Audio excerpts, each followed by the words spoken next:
What's good, YouTube? Arby's Cars here, back with another video.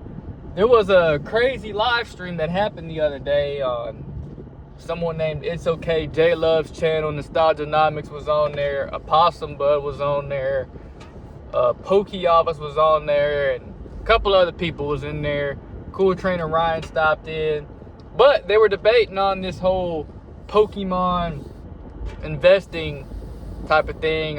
I don't know if it's like a legitimate thing, or if it's real. I don't really know what the whole debate was about, but they were discussing Pokemon investing. I'm here to give my take on it, what I think about it, if it's a legitimate investment strategy, and things like that. So, but before I go into my thoughts, I'm going to go ahead and discuss, for those of you that don't know who I am an accountant. I have a master's degree in accounting and finance, and I do dabble in the collectible space. Have in about over the last 3-4 years or so. I do have an LLC and I'm in the process of restructuring my business with cards and how I approach things. So that's that. But we're gonna get into this whole Pokemon investing strategy thing, and I'm also gonna compare it to other investable assets such as stocks and mainly stocks and real estate, and how I think Pokemon investing can fall in the middle of those two things. So here we go. So is Pokemon investing, can you legitimately do it? Yes, I think it's a legitimate investment strategy, and there is a track record of booster boxes going up from the beginning of time all the way till Sword and Shield.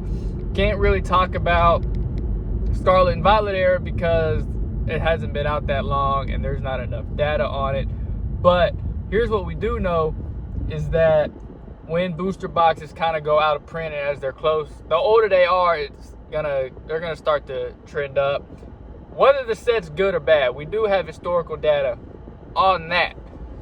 Now, not all Pokemon products are the best investment. Like for a main set, Elite Trainer boxes aren't the move, and that's really something that I've learned over the past time of Pokemon investing, is that most Elite Trainer boxes don't really move like that unless it's for a specialty set such as like 151. And there have been some that have been complete duds, like Pokemon Go's been a dud, and things like Pokemon Go and Shiny Fakes, those two have been duds. But the main thing that you really want to be investing in is booster boxes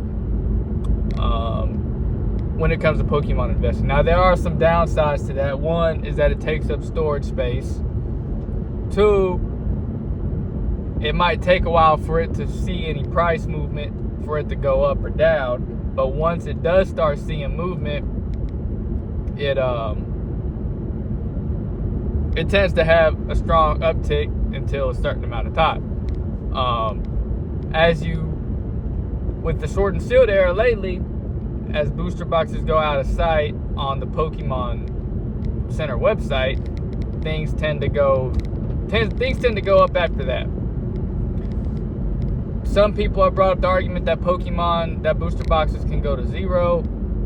I don't think I haven't seen that happen. I haven't heard of that happening. We've seen them get as low as $70, which there was a time when I bought Chillin' Rain at like $72, and I cracked the box open to sell as loose packs in my flea market booth.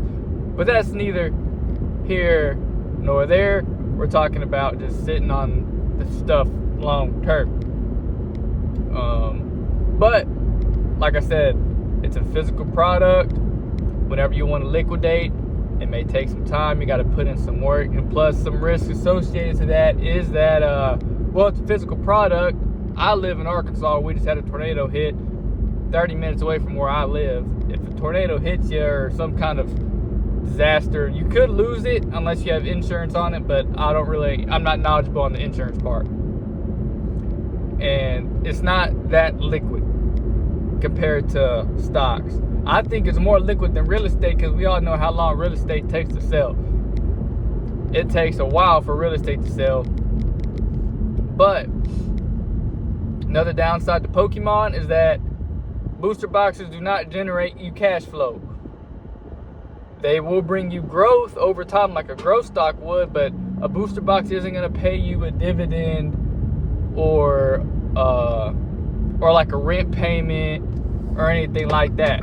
You're just sitting there waiting for it to go up, and then you sell it once you're happy with the growth. That's pretty much that. With stocks,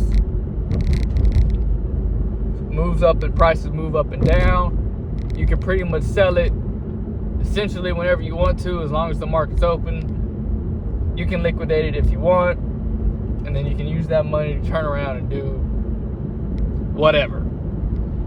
Like I said, with real estate, and plus stocks pay you dividends, so you can get that cash flow. Now, if it was a growth stock, a Pokemon booster box is more relative to a growth stock in the fact that they both don't pay you a dividend, and you just want that capital appreciation, and then you sell it as needed. That's pretty much where the comparison of the two comes in, is that a growth stock's not physical compared to a booster box.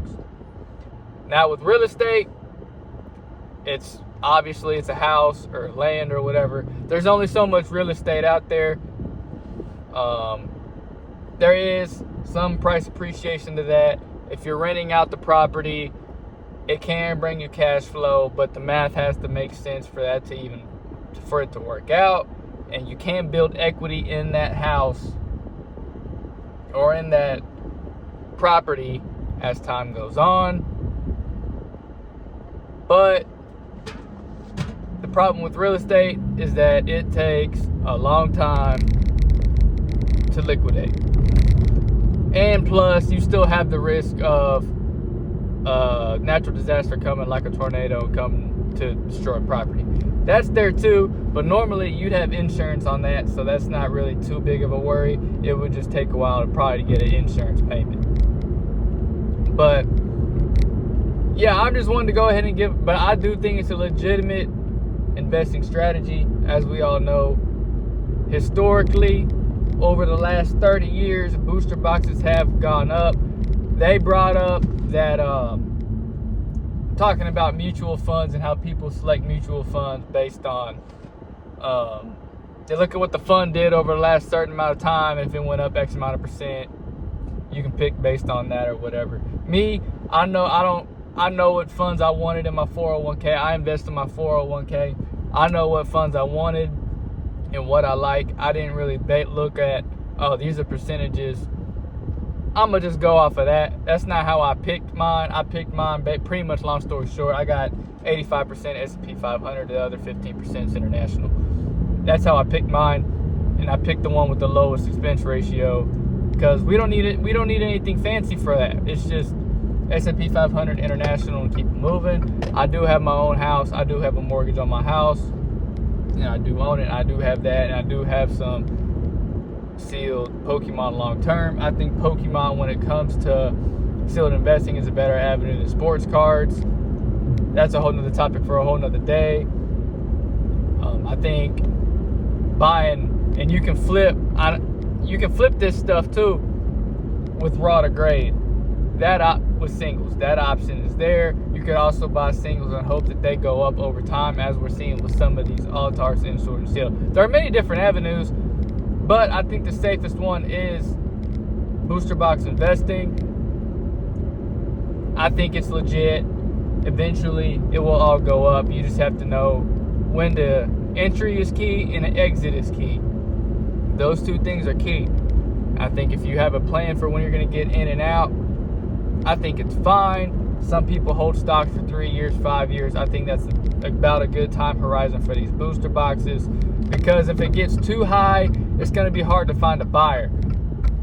You don't want to have that problem, then you're just stuck holding something, waiting for a sale to happen. So I think the best time for that is 3 to 5 years. Whenever a booster box gets to $250, $300, like for some of these Scarlet and Violet sets, that'd be a good exit point. But anyways, guys, I just wanted to go ahead and just give my brief takes on it. I know this video is all over the place. I just wanted to do this on a whim. And but yeah, if anybody's down to chat with me more about it, invite me to a live stream, let me know, we can work something out and go from there. But anyways, guys, if you enjoyed the video, smash the like button, let me know down in the comments below, and I'll see you in the next one.